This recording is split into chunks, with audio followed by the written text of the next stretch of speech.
Oh, all right. Well, you guys should have seen this review coming, but it's arrived. So let's talk about it. So, for the uninitiated, there is a YouTuber. His name is Ronnie Haze, and this is his YouTube channel. I'll try to zoom in a little bit because I don't know how small this is, but this is Ronnie Haze's channel. It's called Make a Path Presents, and in my opinion, he as a single person, obviously I'm not talking about relationship, but like as a single person, this motherfucker is like the best and biggest fan of The Walking Dead that I have seen on YouTube. I mean, I think he's got, let me see, he's got 100,000 fans or subscribers, same thing. But yeah, he's just a freak of nature when it comes to being a fan of The Walking Dead. He's just a massive, massive fan, and he's been working on this comic book or graphic novel, whatever, for a few years now, and it's called Doomsday Kingdom, which I'm about to review his comic. Because I'm a big fan of his channel, so I've been waiting to read his comic because I've been so curious. Because well, first off, I'm working on a comic book myself. Like I'm literally working on a graphic novel because my second film, which is a sci-fi film, my second film became so arduous. It just became so difficult that I had to switch mediums, and now my second film is now becoming a graphic novel, you know.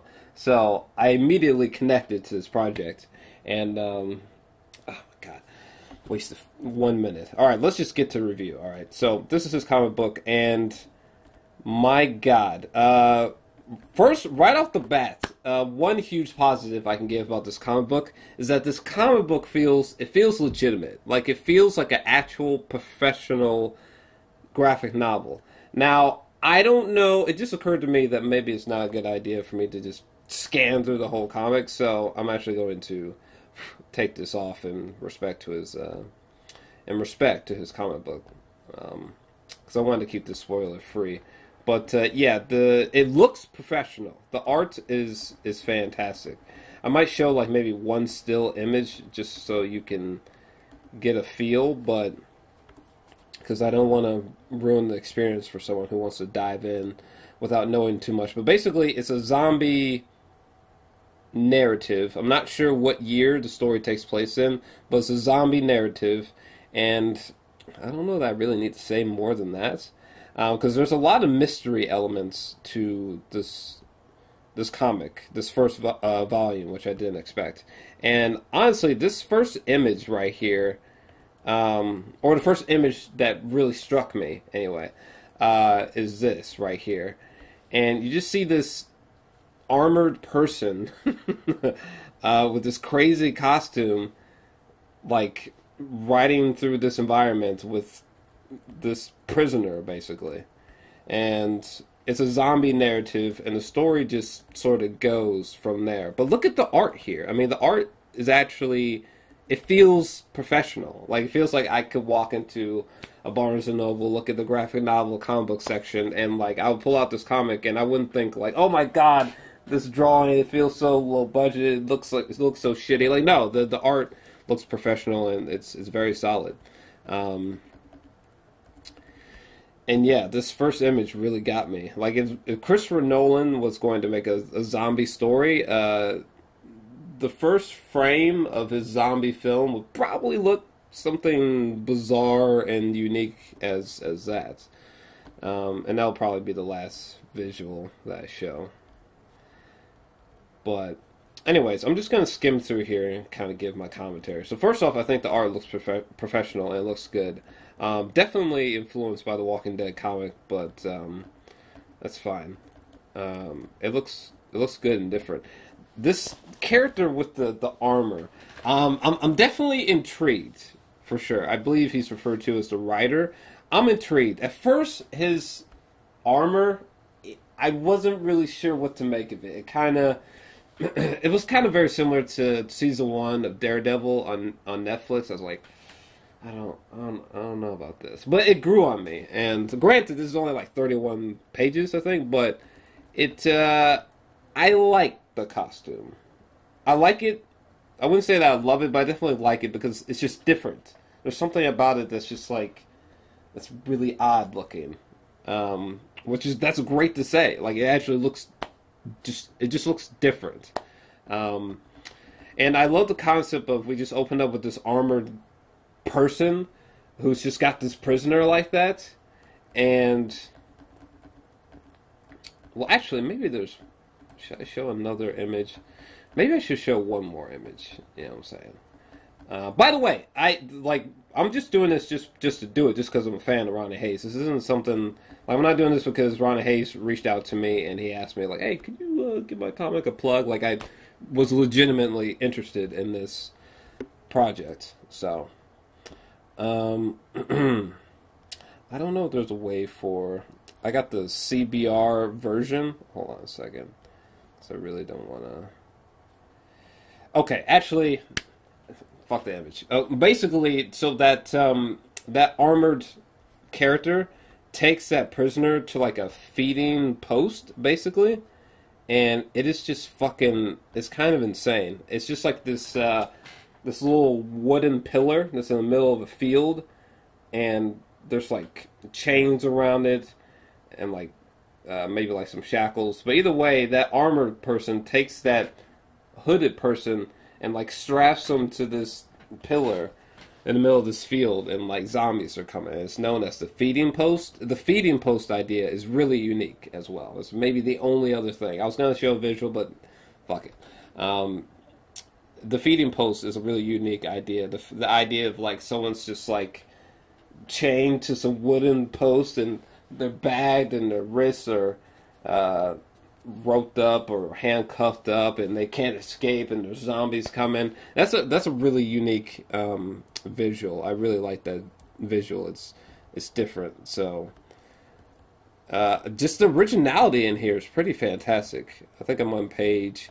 Okay, when I got to page 15, I did not see that coming. That's another big positive, is that like there were reveals in this comic book that like just took me off guard. Just certain revelations. I wouldn't say plot twists, but there's certain revelations, like on page what was it, 15, that I didn't see coming. I was like, oh shit, what's going on?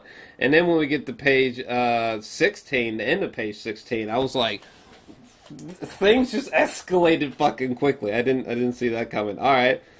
And then the action that's taking place on page 18 was really interesting. Particularly the end of page 19 was so oh my god, the double kill. Oh my god, that was done so well. Holy shit. I did not see that coming. And then page 21, I was like, damn. And even the opening of the comic book is so dope. It's like, there's so many, it's very cryptic, the opening of the comic book. You're just like, where's this going? Like, what the fuck? That's not really what I expected. And what's another thing? Another big revelation was the ending of, I believe it's page 24. Page 24. That totally messed me up. Like, that was just a unique revelation. Like, if I was watching a film and the film like tried to pull the same revelation on me like that on what was it? Let's say it was page 24. Page 24 was just a great, unique surprise. Like, if you were able to pull that surprise off in film, that could be a great, like, not only jump scare moment, but like, oh, what? What? I didn't see that coming. I'm a little bit conflicted with page, was it page 25? Just because it's just a lot of exposition. My God, it's literally like a block of exposition. However, I don't know. It's very. I feel like exposition is something that like is inevitable. So, I mean, it's not like a big. That was one of the negatives that sort of, or nitpicks that stood out. It's just like, as soon as I got to this page, I was like, good God, that's a lot of exposition I gotta read through. Okay, well, here we go. But, and not to mention what's in this exposition, this huge monologue, could have just been placed. We could have had this information a little bit further back, I think. Or at least half of it could have been. I think this monologue could have been reduced or included earlier in the story. But that's the only real major flaw that I had. Or nitpick rather, but I don't know. In the end, it ends on a strong note. Also, because I was just curious as to what's gonna happen next, and what are we gonna learn about him? You know what I mean? What's up with the guy with the the bag over his head? And the opening conversation between the two characters, like, where is that gonna lead to? You know what I mean? What's specifically going on in the rest of the world? Where did these zombies come from? Are we gonna learn about that? What's other communities looking like? This guy with the armor, what community does he come from? Does he not come from a community? Is he just a loner? Like, there's a lot of great setup here. Really, really great setup. Great visuals. One thing I was not anticipating was this amount of mystery and cryptic storytelling, which I like a lot. There's, technically speaking, a non-linear structure going on here, sort of. Because it almost feels like we start with a flash forward, and then we're waiting through a flashback, and then we're back in that flash forward when this comic ends. That's kind of how I interpret it anyway. Or, well, yeah, that's how I would interpret it. So it's like flash forward, the middle is like the past, and then the end is like flash forward / present day. I don't know. But no, this comic book, I think, is, honest to God, it is really fucking good. It was really good. I was genuinely surprised. I just thought it was different, and intriguing, which is that's just big. I can't go as far as to say that I thought it was something,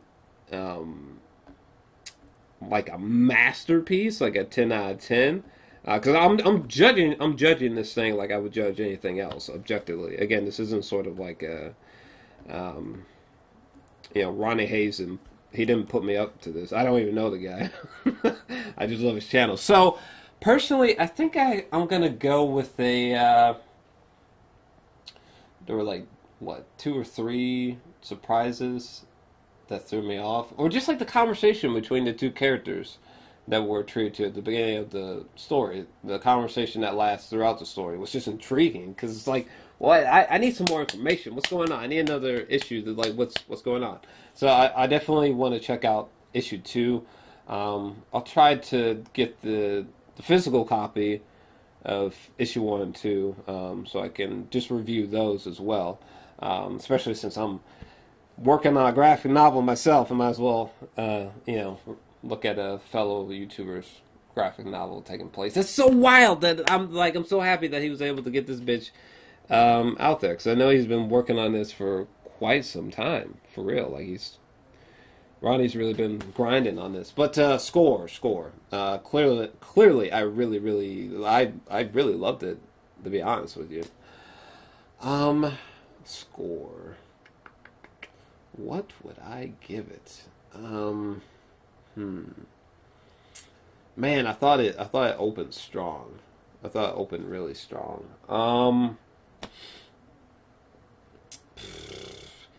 I'm kind of stuck between like an 8 or a 9 out of 10. I'm kind of leaning on a 8, like an 8 out of 10 at the current time. If I had to put flaws out, I thought the monologue at the end was laying it on thick, and maybe it wasn't brought up at the right time. But again, exposition it's a tricky beast. There was that. I thought that the dialogue could have been, I don't know. I think it could have been more interesting or detailed or complex or something. I just think dialogue could have been somewhat better. But, I mean, granted, given the events that came by, I mean, I guess there's no need to go Aaron Sorkin in this bitch, but I just think it could have been a little bit more interesting. Flaws. Did I really have any other flaws? Maybe just, I mean, you know, it wasn't anything exceptional, but honestly, yeah, I'm kind of torn between 8 or 9 out of 10. I'm genuinely surprised. Holy shit. Yeah, I think I'm gonna go with the 8. I think I'm gonna go with an 8 out of 10. I think this is a great first issue. Holy shit. Like, it's genuinely great. Yeah. And I think I'm more impressed by the questions that the art proposed as opposed to, you know, being wowed by like an action sequence or being complete. I mean, granted, the revelations were surprising, genuinely, but it wasn't like mind destroy, you know.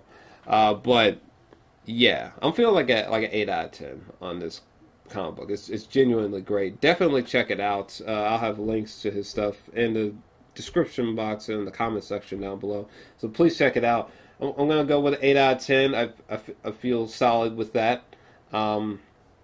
But yeah, it's great. It's a great comic book. What the fuck? I want to see what happens next, and I'm going to stop now before I stop rambling. But I think that's all I got, really. Yeah, so definitely check out his comic book. Definitely please check out my graphic novel as well when that comes. I'll be doing a really big update on my graphic novel, Ocean of Grey. There'll be a really, really big update coming in December, because we are grinding on that as we speak. But yeah, what do you guys think about his comic book? Let me know your thoughts about it down below. Any of you guys fans of Ronnie Haze, let me know. Someone please pass this fucking video off to this motherfucker and let Ronnie Haze know that I thought it was fucking great, and I'm really looking forward to the next volume. Is volume 2 available now? I think I only saw volume 1. But anyways, let me get out of here. Smash that like button. Definitely make sure to subscribe. I'm out.